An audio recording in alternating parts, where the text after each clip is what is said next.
ജീവൻ രക്ഷിക്കുന്നവരുടെ തന്നെ ജീവനെടുക്കുന്ന രാജ്യമായി ഇന്ത്യ ഇന്ന് മാറുന്നുവോ? 2012 ഡിസംബർ 16 ആ നശിച്ച രാത്രിക്ക് ശേഷം ഇനിയൊരു നിർഭയ ഉണ്ടാകരുതേ എന്ന് ആത്മാർത്ഥമായി പ്രാർത്ഥിച്ചവരാണ് നമ്മളെല്ലാം. എന്നാൽ നമ്മുടെയെല്ലാം മനസ്സിനെ കീറി മുറിച്ചുകൊണ്ട് വീണ്ടും അതുപോലെ ഒരു രാത്രി കടന്നുപോയിരിക്കുന്നു. കൊൽക്കത്ത RG കാർ ആശുപത്രിയിലെ 4 ചുമരുകൾക്കുള്ളിൽ നിലച്ചുപോയൊരു ശ്വാസം.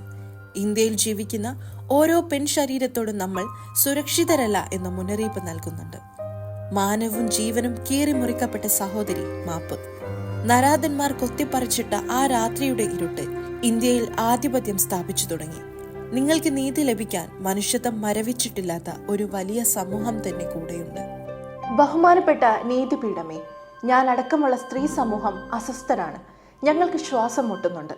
ഇനിയെങ്കിലും സ്ത്രീ സുരക്ഷയ്ക്കായി എന്തെങ്കിലുമൊക്കെ ഒന്ന് ചെയ്യാമോ?